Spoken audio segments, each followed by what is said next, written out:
So what I'm mainly going to be talking about today is 2 times I've worked with a design agency called the Liminal Space.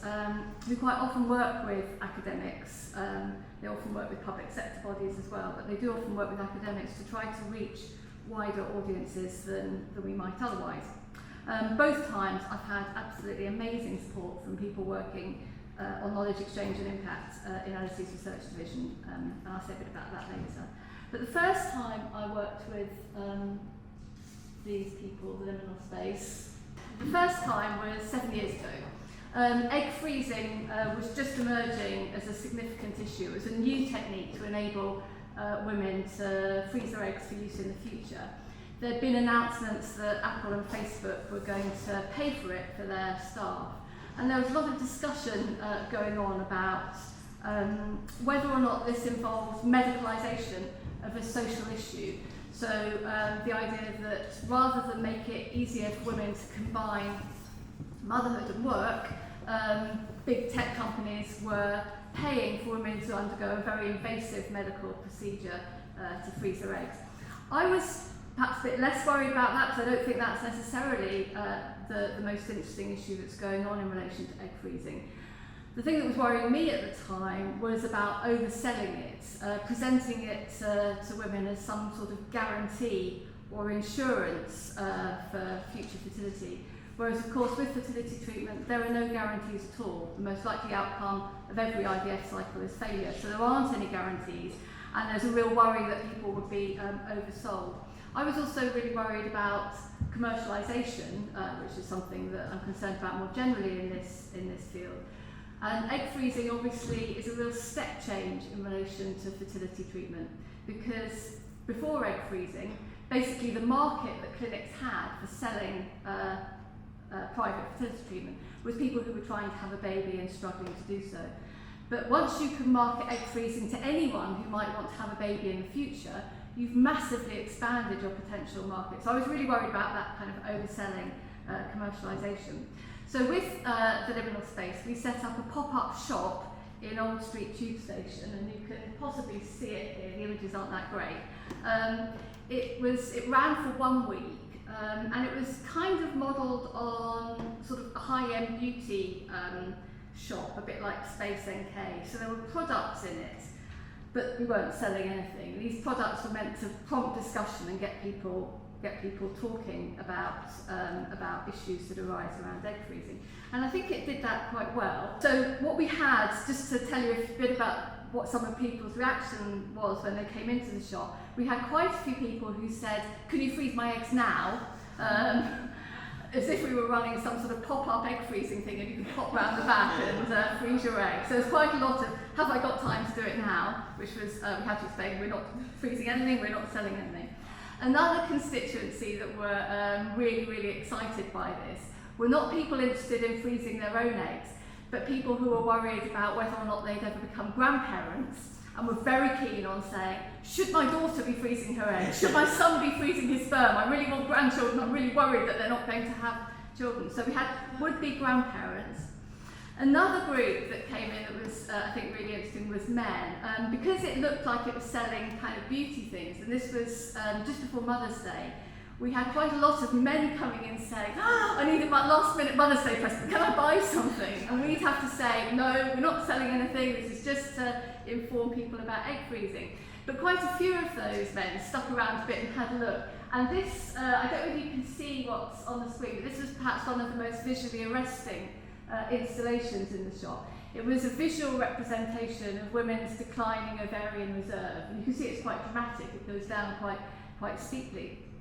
And we had quite a lot of men who'd come in thinking they were getting a last-minute Mother's Day present, but saying, goodness me, my partner's been telling me about this and I haven't taken it seriously and I really need to. So that was quite interesting. But perhaps my favourite group of people that came to the shop was a local biology teacher in an all-boys secondary school sent his classes down. So we had this procession of teenage boys coming in to learn about fertility, which I thought was just great and really imaginative by that teacher. So we also got a fair bit of media coverage. You can't really see this terribly well, but this is a cover story in the Observer, and we held some discussion events in the shop. So the whole experience was, for me, great fun. I spent a lot of time in that week in Old Street Tube Station talking to people about egg freezing. It was just really interesting to get out there, and the shop was a really good way to provoke discussions. So jump forward 7 years, and I'm now working on something a bit different. I'm working on a Liminal project on how to regulate basically the extraordinary things that scientists are now doing with stem cells.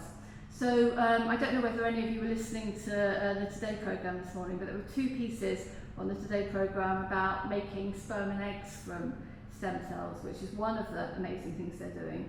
But basically, the science in the early 2000s, it became possible to take a skin cell from somebody and to coax that skin cell into becoming like an embryonic cell, so pluripotent, so it can become any of the tissues and cells in the human body. So that became possible maybe just under 20 years ago. But in the last 7 or so years, scientists have been using these, what are known as induced pluripotent stem cells, to model different organs and tissues and cells. So they've made brain tissue. This is like living human brain tissue, which I don't know if you can see the image at the top, is which have been taught to play the video game Pong. So this is brain tissue that can do things, because these models are kind of self-organising. You can make eggs and sperm. They've done this in mice. Not possible yet to use this in treatment, but on the Today programme this morning, they were saying that I think it's maybe about 10 years away that you'd be able to make eggs and sperm just from a skin cell that you coax into becoming pluripotent.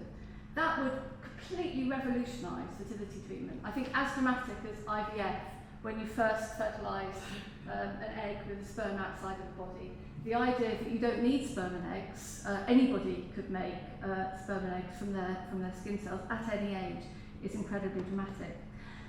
Another thing that scientists are making with these induced pluripotent stem cells is embryo models, and these are becoming increasingly like actual embryos.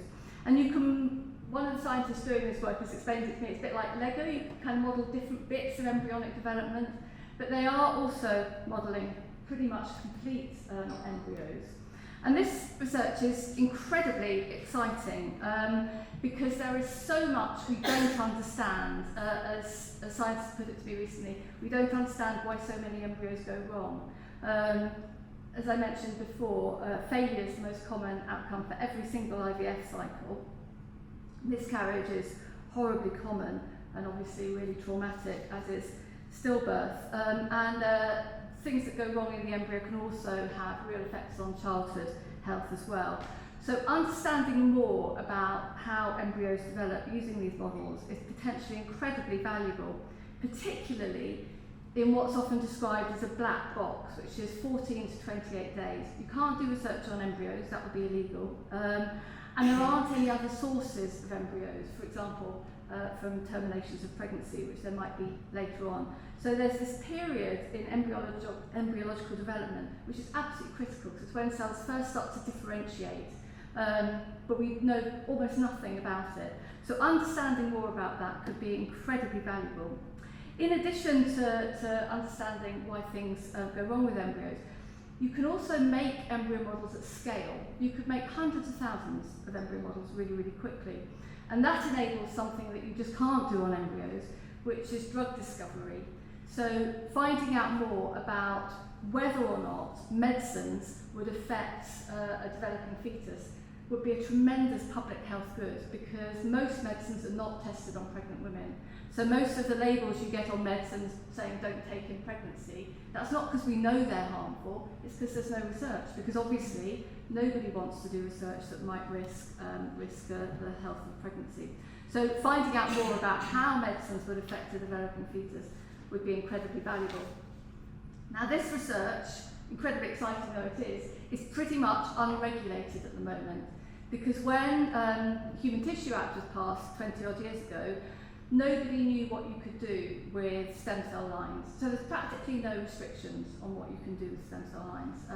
The restrictions, as long as the original tissue donor gave consent, you can do what you like. So it's not regulated, and most people think that actually this is getting to the point where regulation would be a good idea. If you've got brain tissue in a dish that can play a video game, or if you've got embryo models that are actually identical to actual embryos, there probably needs to be some regulation here. And 40 years ago, Mary Warnock, who was the architect of the regulation we have for embryo research, she, I think, really had incredible foresight in recognising that regulation is helpful for the public to reassure them that you haven't got what she described as nameless horrors going on. But it's not just helpful for the public, it's also helpful for scientists, because it's really helpful for them to know where the boundaries are so that they can get on with their work.